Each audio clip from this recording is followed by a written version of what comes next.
Movie start होती है और हमें एक फैमिली दिखाई जाती है जिसमें एक आदमी एंडी, उसकी वाइफ और उसकी बेटी ज़ॉम्बीज़ अटैक के बाद एक हाउस बोट में सेफली रह रहे होते हैं। एक दिन एंडी हाउस बोट चला रहा होता है तो वह नदी के किनारे दो बच्चों को खेलता हुआ देखता है।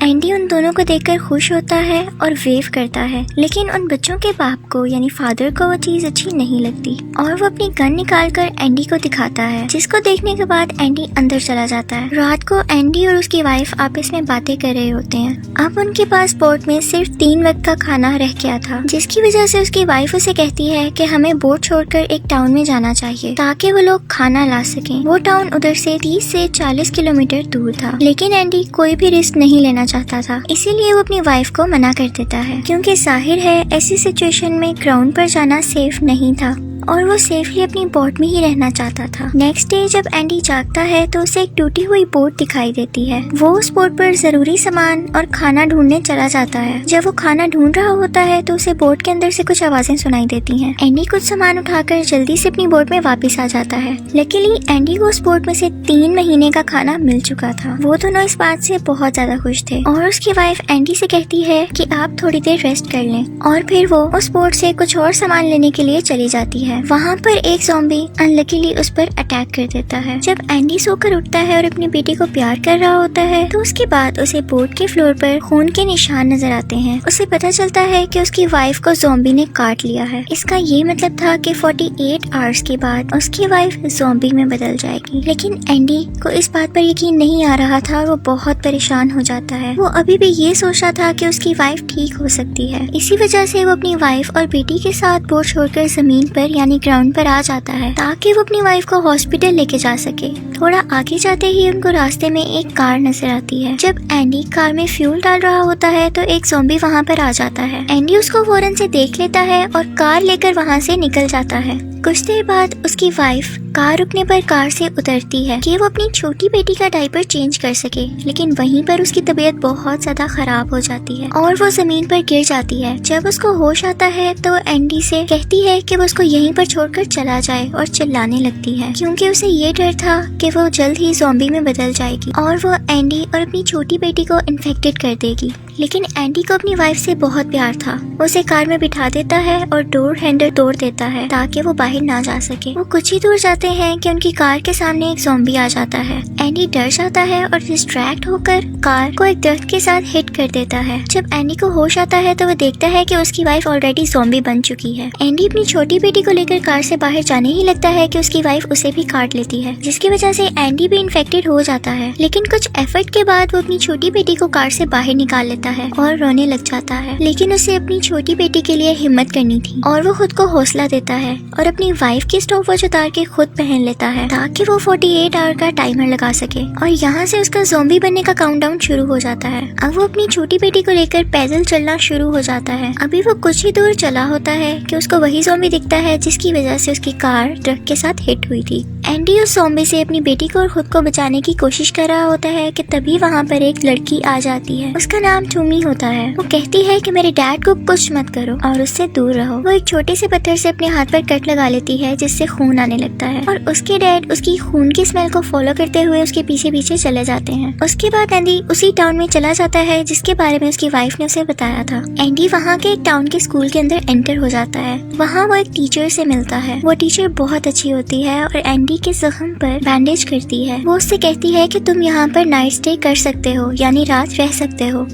एंडी सोचता है कि वो अपनी छोटी बेटी को उसके पास रखवा देगा ताकि वो सेफ रह सके, लेकिन उस टीचर को कैंसर था और वो भी ज्यादा देर तक जिंदा नहीं रह सकती थी। ये देखते हुए एंडी अपना प्लान कैंसिल कर देता है। दूसरी तरफ टूमी की मॉम को दिखाया जाता है जो कि अपने कबीले के दूसरे लोगों के साथ ज़ॉम्बी पर अटैक कर रही होती है ताकि उन ज़ॉम्बीज़ को मार के इस एरिया को क्लियर किया जा सके। साथ ही साथ वो अपनी बेटी टूमी को भी ढूंढ रही होती है। इनफैक्ट टूमी अपनी डैड से बहुत प्यार करती थी। बेशक उसके डैड अब ज़ॉम्बी बन चुके थे, लेकिन फिर भी वो अपने डैड से दूर नहीं जाना चाहती थी। इसीलिए उसने जमीन में एक जगह खोदी हुई थी जिसके अंदर उसने अपने डैड को रखा हुआ था और अपने डैड का ख्याल रखती थी ताकि उसकी मॉम या कबीले वाले उसके डैड को कहीं मार ना दें, और इसीलिए वो अपनी मॉम से छुपकर अकेली रह रही थी। दूसरी तरफ वहाँ पर एंडी को दिखाया जाता है जिसकी तबीयत रात में बहुत ज्यादा खराब हो रही थी। उसको खून की उल्टी आ रही थी और वो बेहोश हो रहा था। सुबह जब उसकी आंख खुलती है तो वो देखता है कि उसके पास सिर्फ 32 घंटे बाकी बचे हैं। इसके बाद एंडी अपनी बेटी को लेकर वहाँ से निकल जाता है। वो भी कुछ ही दूर चला होगा कि उसे एक कार नजर आती है। जैसे ही वो उस कार के पास आता है तो सामने से एक आदमी उस पर फायर कर देता है, लेकिन वो फायर इनफैक्ट एंडी के पीछे आने वाले एक ज़ॉम्बी को मारने के लिए होता है। वो आदमी कहता है कि तुम मेरी हेल्प करो, क्योंकि उस आदमी का पाँव एक टैंक के नीचे आया हुआ था।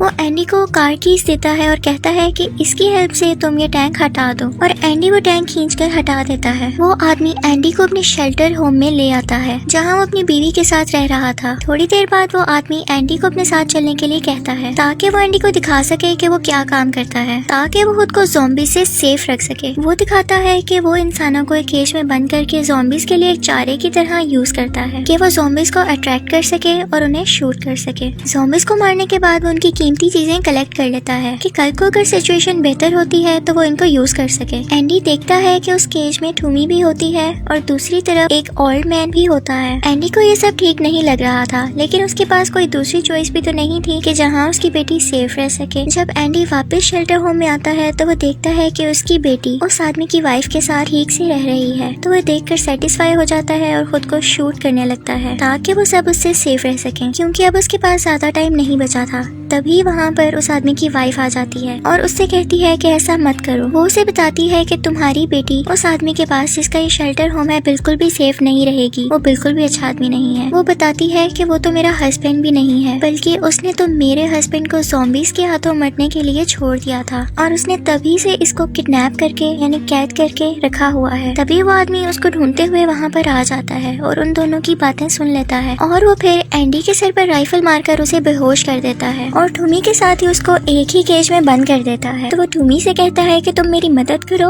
और हम दोनों मिलकर यहाँ से भाग सकते हैं। एंडी एक रस्सी के साथ एक गोश्त का टुकड़ा बांधता है और उसे ज़ॉम्बीज की तरफ फेंक देता है। जब ज़ॉम्बी उस रस्सी को खींचते हैं तो केज का दरवाजा थोड़ा सा खुल जाता है और वो लोग वहाँ से निकलकर उस शेल्टर में वापस चले जाते हैं। वहाँ से वो लोग उस लड़की को और अपनी छोटी बेटी को लेकर भाग जाते हैं, लेकिन तभी उस शेल्टर होम से वो आदमी जाग जाता है और उन लोगों को गोली मारने की कोशिश करता है। इस वजह से उस लड़की को, जिसको वो आदमी अपनी वाइफ कहता था, गोली लग जाती है और वो वहीं पर मर जाती है। उसके बाद वो दोनों वहाँ से भागकर एक जगह पर जाकर छुप जाते हैं। अगली सुबह एंडी और टूमी आपस में बातचीत कर रहे होते हैं। एंडी टूमी को समझाता है कि उसके फादर अब कभी भी ठीक नहीं हो सकते, क्योंकि वो ज़ॉम्बी बन चुके हैं। ये सुनने के बाद टूमी जल्दी से भागकर एक दरख्त के पास चली जाती है, जहाँ लास्ट टाइम वो अपने डैड को बांध कर गई थी, लेकिन वो देखती है कि उसकी मॉम ने उसके डैड को मारकर उसी दरख्त के अंदर बंद कर दिया है। ये देखते ही टूमी रोने लगती है और पत्थर से अपने सर पर हिट करने लगती है। इसके बाद एंडी वहाँ से जाने लगता है, क्योंकि उसके पास बिल्कुल भी टाइम नहीं होता और उसको ज़ॉम्बी में बदलने से पहले अपनी छोटी बेटी को किसी सेफ जगह पर पहुँचाना था, किसी ऐसे इंसान के पास कि उसके मर जाने के बाद वो उसकी बेटी का ख्याल रख सके। कुछ ही देर बाद टूमी को उस छोटी बेटी के रोने की आवाज सुनाई देती है। वो जाकर देखती है तो एंडी बेहोश हुआ होता है। जब एंडी को होश आता है तो वो सोचता है कि वो उस फैमिली के पास चला जाए जिसको उसने उस दिन नदी किनारे देखा था। टूमी उसको नदी के किनारे तक गाइड करने के लिए तैयार हो जाती है। जब एंडी वहाँ पर पहुँचता है तो उसे पता चलता है कि उस फैमिली के हस्बैंड को ज़ॉम्बी ने काट लिया है। वो आदमी फिर से एंडी को वही गन दिखाता है और उसे बताता है कि इस गन में 6 बुलेट्स यानी गोलियां रह गई हैं, जिसमें से 3 गोलियां वो अपनी फैमिली पर और 1 गोली खुद पर चला लेगा। वो एंडी से कहता है कि अगर तुम चाहो तो बाकी की 2 गोलियों से खुद को और अपनी बेटी को मार लो। एंडी बहुत हैरान होता है और उसको ऐसा करने से मना करता है, लेकिन वो आदमी नहीं मानता और खुद को फायर करने के बाद अपनी फैमिली को भी मार देता है। इस तरह से वो सब मर जाते हैं। एंडी बहुत अपसेट हो जाता है और गन उठाकर खुद को मारने के बारे में सोचता है, लेकिन तभी वहाँ पर टूमी आ जाती है और वो एंडी को बताती है कि मैं अब घर जाना चाहती हूँ, अगर तुम चाहो तो अपनी छोटी बेटी को हमारे कबीले वालों के पास छोड़ सकते हो। वो कहती है कि ये वहाँ पर सेफ रहेगी। एंडी ये सब सुनते ही एग्री हो जाता है, क्योंकि उसे अपनी बेटी को किसी सेफ जगह पर पहुंचाना ही था। एक पहाड़ से धुआं निकलता हुआ नजर आ रहा होता है। वो दोनों वहाँ पर जाने लगते हैं। वो धुआं इसलिए आ रहा था क्योंकि उसके कबीले के लोग ज़ॉम्बीज को मारकर वहाँ पर जला रहे थे। रास्ते में एक टनल आती है जहाँ पर उनको वही आदमी नजर आता है जिसका शेल्टर होम था। टूमी एंडी की छोटी बेटी को लेकर वहाँ पर खड़ी हुई गाड़ी के अंदर चली जाती है। वो आदमी एंडी को ढूंढ लेता है और उन दोनों में फाइट हो जाती है, जिसकी वजह से एंडी से वो गन गिर जाती है और वो आदमी गन उठा लेता है। इसके बाद वो जबरदस्ती टूमी को कार से बाहर निकाल लेता है। उसकी वजह से टूमी के सर पर चोट लग जाती है। जब एंडी को होश आता है तो वो उठकर आ रहा होता है तो देखता है कि उस आदमी की गोद में उसकी छोटी बेटी है। वो उस छोटी बेटी को मारने लगता है, लेकिन तभी एंडी उससे रिक्वेस्ट करता है तो वो उसकी बेटी उसे वापस दे देता है। इसके बाद एंडी रोजी को यानी अपनी छोटी बेटी को और टूमी को लेकर वहाँ से निकल जाता है। टूमी को सर पर चोट लगी हुई थी जिसकी वजह से वो ठीक से चल नहीं पा रही थी। यहाँ पर एंडी को पता चल गया था कि अब उसके पास ज्यादा टाइम नहीं है। थोड़ा आगे चलते ही एंडी की तबीयत और ज्यादा खराब होने लगती है और जल्द ही वो ज़ॉम्बी में बदलने वाला था। इसी टाइम एंडी एक गोश्त के टुकड़े को देखता है, जिसके बाद वो टूमी से कहता है कि तुम मेरी बेटी का ख्याल रखना, और आखिरी बार के लिए अपनी छोटी बेटी को प्यार करता है। ये सीन बहुत ही ज्यादा सैड है। इसके बाद एंडी को उस गोश्त के टुकड़े को देखकर एक प्लान आता है और वो स्टिक के आगे उस एक गोश्त के टुकड़े को बांध देता है। दूसरी तरफ टूमी की मॉम को और उसके कबीले के लोगों को दिखाया जाता है। वो ज़ॉम्बीज़ को मारकर अभी जा ही रहे होते हैं कि तभी वो लोग टूमी को उस छोटी बच्ची के साथ आते हुए देखते हैं और वो दोनों एंडी की बैग पर थी। टूमी उसको उसी स्टिक के साथ इस पर गोश्त का टुकड़ा लगा हुआ था गाइड करते हुए वहाँ पर लेकर आई थी। उसके पहुँचने के बाद टूमी के कबीले वाले एंडी को मारने ही लगते हैं कि टूमी उन्हें रोक देती है और एंडी की वाइफ की परफ्यूम निकाल कर वहाँ स्प्रे कर देती है ताकि एंडी लास्ट टाइम के लिए अपनी फैमिली को मिस कर सके और फील कर सके। इसके बाद वो एंडी को मार देते हैं। फिर दिखाया जाता है कि उस छोटी बच्ची के पेट पर एंडी का मैसेज लिखा होता है। उसने उसके पेट पर व्हाइट पेंट से थैंक यू लिखा हुआ था। उसके बाद वो लोग एंडी को वैसे ही उस दरख्त के अंदर छुपा देते हैं जिस तरह से टूमी के फादर को किया था, ताकि इन्फेक्शन और ना फैल सके। और फाइनली उस छोटी बच्ची को रहने के लिए एक सेफ जगह और फैमिली मिल गई थी। आई होप आपको ये वीडियो अच्छी लगी होगी। Thank you for watching.